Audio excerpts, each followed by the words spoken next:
Hello everybody, my name is Aceface. Today we're going to be trying out some more of the Devoter in the Abyss. So I just want to keep doing some more testing just to see how reliable it is. I think it should do really well. It did really well last time. It'll hopefully do really good again. So this is for the T4 electricals. It's not made for other filaments because then you'll have capacitor problems. It's a bit unfortunate that the electrical filaments are quite expensive because they are really easy to run. But they are optimally would be good for this ship just because of capacitor, but also that the damage type we do with our pulse lasers is going to be, you know, the EM damage, which is reduced, or the resistance is reduced in the electrical abyss. So I'm actually just going to make it safe because I don't have a safe in this system right here. This is a test server system. Stuff has been changed a tiny bit on the test server. Some of my skills have not been trained, and one of the skills actually that I needed to train was this rigging skill here, right here. If we go here and rigging, armor rigging, it is here. If I have this level 4, then I'm able to fly this fit, but without level 4, I can't fly this fit. So that's actually why I've got a tiny 1% power grid implant. But if you train that skill to level 4, you'll be able to actually go and just fly the fit without any implants whatsoever. That's the whole thing. I like this ship because you don't really need to use any implants. It would help to have some damage implants because damage seems to be the main issue with this ship. You need damage. Damage is what you want. If you don't have a lot of damage in the Abyss, you will complete the sites in time. But when it comes to this ship in the T4 Abyss, the T4 Abyss is not particularly hard. And also it's not like I'm finishing it just 1 minute left, but the thing is, like with this, it would always help to have a little bit extra damage. You see here, go here, you see this, like 600 DPS. 600 DPS is all right, but we've not got the easiest applied DPS. It's pretty short range. It can be better. Like the Zealot, for example, has better range than this. It would be more optimal to go with something like that. Let's go into the electrical abyss. Oh, we're near a Fortizar. Lots of structures all over the place here. On the test server, I'm not used to seeing actually a lot of people warping around. I just saw people warping around actually. Okay, but this safe will work here. Devoter is just such a tanky ship. So the fit we're using is not using any blink modules basically apart from its cam battery. Tech 2, everything Tech 2. Just basic Tech 2 stuff, and we tank perfectly fine. For the T4 Abyss, we actually are almost at the level we could actually tank T5 Abyss as well. It's just so good, this ship, when it comes to its tank, and also its capacitor, so just everything helps a lot. Like good capacitor enables me to have a good tank, and just the good resistances on this ship enable me to tank a lot. It works in very good synergy. Come on, let me into the Abyss, please. There we go.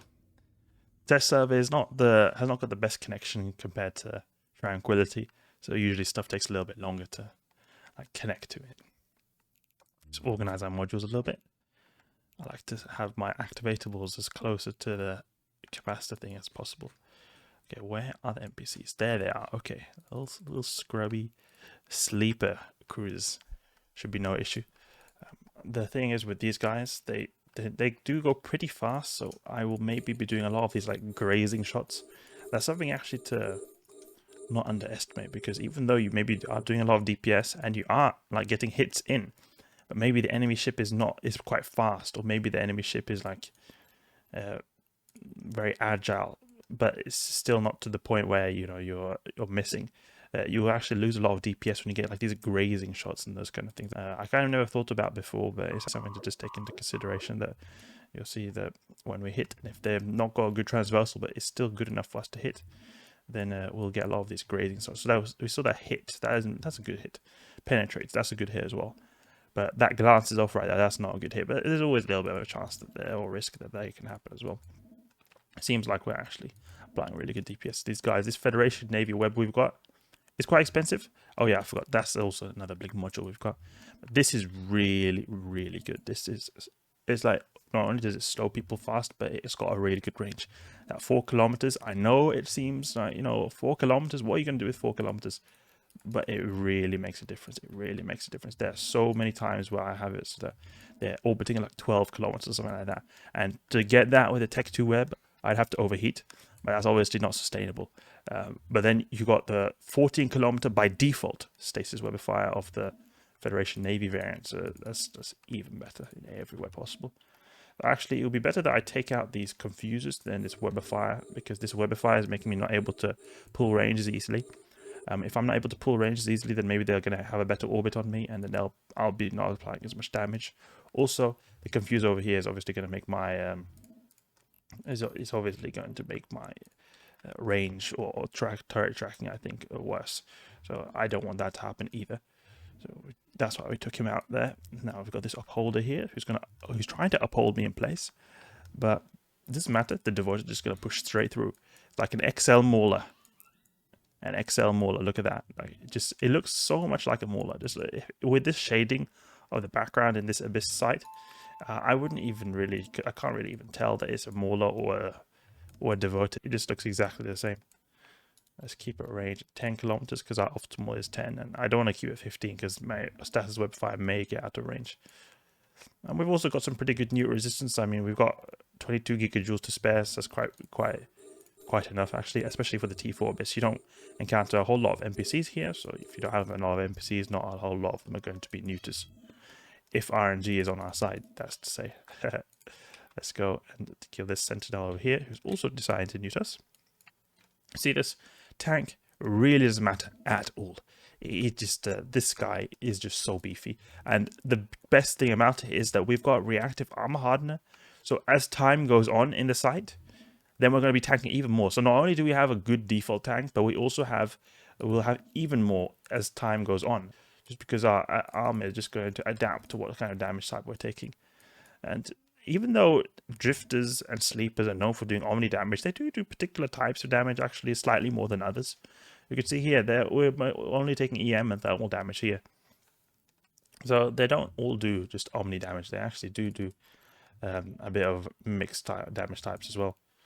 But I was under the impression before that all drifters and sleepers, they do omni damage. But these guys seem to be doing a particular type of damage type. And I think it has to do with that they've got... You see here, it looks like they've got beam lasers here. If we look here, where are the turrets?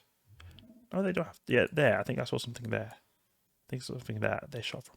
It looked like a beam laser. Yeah, there. That thing there, I think. Because I'm shooting with the green laser. That was not me. We can go here to the transfer conduit and get to the next site. The Charybdis Tyrannus, though. I'm very sure that Charybdis Tyrannus does omni damage, though. Like all damage types. There, you'll have to tank everything. But I think the cruisers, though, that spawn in the Charybdis Tyrannus room, they do also do a particular damage type, like these guys, like EM or something. So even though I am taking mostly omni damage, it is going to be a slight bias towards a certain damage type. And because of the reactive hardener, it's going to optimize it slightly. So it's so useful to have this. It's unfortunate that thing doesn't exist for shield ships, actually. But I think it will be pretty OP because, in my opinion, shield boosting ships are already quite OP, actually, because they have access to, generally speaking, I feel like they have a lot more access to higher EHP per second. You don't have any shield boosters or shield boost amplifiers for the armor repair guys. You only have to just go double or even triple rep. Like, you can never go, you have to increase your resistance or increase the amount of reps. You can't just have a straight up boost to your shield boosting just by one module without any capacitor penalties at all. Like, the shield boost amplifiers, they're really good if you just want to have a lot of HP per second. Obviously, they use a lot of CPU, but what I'm trying to say is that they don't exist any equivalent to the armor variants as well. And also, if you want to go like a really tanky ship, you can also go like, you know, with the extra large shield booster. You don't have any extra large shield armor repairs though. So, and the extra large shield booster, they have like really high amount of repair rate. It's crazy how much repair rate they actually have. They have battleship level repair rate, but at the same time they can be fitted on cruisers. Actually, it is possible to fit them on cruisers. It is hard though, but it is possible. You can never fit a large armor repair on a cruiser. It's extremely hard, and even then it's not really worth it because the extra large shield boosters are just so powerful. Now I'm not hitting this guy for some reason. There we go, he went down. Now I had to just get a bit of a transversal on this guy. Let's take out the preserver. I think maybe we'll be good now. Okay, I'll just hit anything that's in range actually, because let's see, the sentinel maybe. Let's hit the sentinel, I think, and then we can go for these little frigates over here. We'll make our way also towards the transfer conduit because I spent a lot of time actually traveling to the transfer conduit in the last site. This Devoter is a slow boy. 500 meters per second is not something to nothing to brag about. I feel almost like a sublight speed, or like a non-thruster or non-afterburner speed or non-prop module speed of a battleship almost. I feel like that's what you would get as a battleship. Maybe less, obviously, but it's a really slow ship, this Devoter, and you have to kind of be a bit tactical in your placements here, it seems like, because you will spend a lot of time actually traveling if you don't care about your placements, actually. It's just in general, that's the way it works with very slow ships in the Abyss. I'm learning that more and more when I'm doing these T6 Abysses actually in the Gila. The Gila I'm using for T6 Abysses actually uses the Afterburner, so it's a lot less free than an MWD. An MWD Gila, you can just go wherever you want, whenever you want, not really have to care much about time. You're not really wasting much time at all. 1.7k a second is what I would go with the MWD Gila, but with a Afterburner Gila, it's sitting at 700, less than half the speed. So you have to actually think about where you are going to go, and that you are in range of the bioadaptive cache, that you are in range of the transfer conduit when you have actually destroyed all the ships. And not only that, sometimes if there's a high DPS spawn, like Charybdis Tyrannus, you also have to take a little bit into transversal. You can't just approach the bioadaptive cache always. Like in my Gila, I do that because I've got so good tank. But when it comes to Charybdis Tyrannus, which does a lot of DPS, and you don't have a really tanky ship, then it can actually happen that you have to take a little bit of a detour, like an arc, to not take full damage. And that in itself also slows down a bit of time, because then you're going to be sort of like out of range of all the quote-unquote objectives of the Abyss as well. But when it comes to the Mullah, he really does not care. He just face tanks everything without any problem whatsoever. Very beastly ship. I don't know if there are any cool skins with you can have as well. The EOM, I think EOM is a pretty cool skin actually. That could be a possibility as a good skin.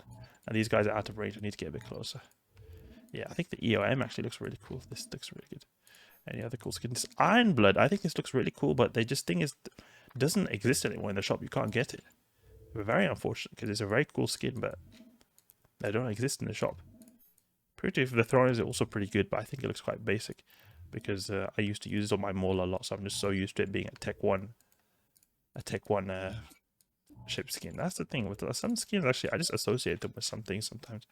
For example, just because I had a Mauler, it felt like that I used that skin. It made the skin itself devalued it a little bit, just because I was using like a quote unquote crappy ship with it. But when it comes to like these other skins, such as an EOM skin I got on my Paladin, that actually is a very basic skin. It's a very basic skin. It used to cost, I think, 50 plex in the New Eden store. It's a very basic skin, like not at all expensive. But it went up in price after they stopped having it in the New Eden store. But it also had a bit to do with that. Since I used it on the mighty Paladin, it made that skin in itself feel a lot better to me. And that's a quite interesting concept. I said, like, certain skins, they kind of feel like they look better just because of other factors, not from the appearance themselves, but also just what they are associated with. It's just an interesting concept, actually. Because I like skins a lot, and I noticed that there's certain skins, they just feel good just because they have got inherent value to them. Like there's another good example is actually, okay, these are Kikimoras. I want to be a little bit careful here, because they will do a lot of damage if they get close and spool up. But a lot of skins, when it came to those Project Discovery skins, they're alright skins. The Project Discovery skins. Exoplanets, if we go here. Exoplanets. These ones here. They're alright skins. Not my favorite color scheme. But just because they were associated with Project Discovery, they were extremely easy to get. Because of that, they just made the skin just feel crap to me. It was not worth anything, and I just always felt that it was not a good valued skin. Now, speaking of skins, my skin is about to get shredded by these Kikimoras if I don't take care of them quickly. Because look at that, he's just he's not dying. Come on, there we go. Webifier, please, Webifier. Okay, we're gonna have to overheat a little bit here. Webifier a little bit, and I'll get in range of this guy. Come on, we can do it. Okay, there we go. Good. Now we're in range. Now I can use the Conflag. Oh, he's stupidly webifying me. Oh. Conflag, come on. The thing with these... Oh yeah, there's Redivers. What am I doing? Redivers, yeah. I had to take those guys out. Oh, this is so stupid. What have I done? Redivers and drones. What the heck am I doing? Now, this is a big piloting error. So you can see here, in the Abyss, you do need a lot of piloting skills as well. It's not like you can just fly in here and expect to earn tankiest without using your brain. And in this case, I was thinking too much about skins rather than actually flying my ship properly. But also, this is a good thing to show that my Devoter has a good tank. Look at that. We're just tanking these guys like crazy. We're just sitting here with fully spooled, almost Kikimuras, and we just don't really care at all. It's I'm quite impressed. I thought I would have actually died at this point if I was having to be at this range. Now, these guys kiting me like little scrubs. Let's see if we can do a bit of conflag on this guy. There we go. And I hopefully will be able to break this guy's tank, because that is one renewing Rodiva. It would have been good that I would have taken out the first Rodiva, but it was a bit out of range by the time I was... Okay, yeah, he dies fast. Okay, good. So go for this guy, Rodiva, and if we take out this Rodiva, it's good because everything else is going to go faster. Everything is going to have lower EHP per second reps. Just everything will go faster. We can actually, at this point, we're so far away from the transfer conduit, we can actually just approach the transfer conduit now. It's going to take a long time to get there, and we can just use Scorch to take these guys out on the way to the transfer conduit, because it's going to take way too long, actually. Oh, no, no, no. My drones. My drones. My drones, no. My drones are really... the bonus light drones are so weak. And also just... since this ship is based on having like a turret-based weaponry mainly, I really don't think a whole lot about the amount of EHP of my drones. I just... Okay, deploy them. That's it. I need to get more used to that, actually. But look at that transfer conduit. Look how far it is away, actually. What's the optimal range? Yeah, we can still shoot these guys pretty well, actually.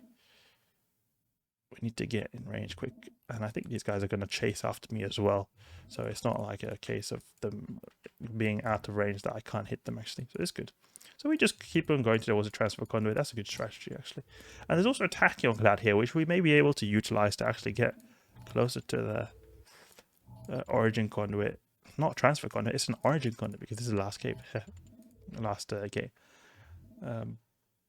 But we may be able to utilize this tachyon cloud actually just to speed up stuff, because you can see here there's no really point. There wasn't any point that I just stayed there and used conflag, because if I use conflag it would obviously go faster to kill them, but you know, there's also a bit of time that is required to go to the transfer conduit, and that's something you have to take into consideration. I remember, I think I used a sacrilege at one point, and that sacrilege, it was actually... Oh, now we're going out of range because of the tachyon cloud, yeah.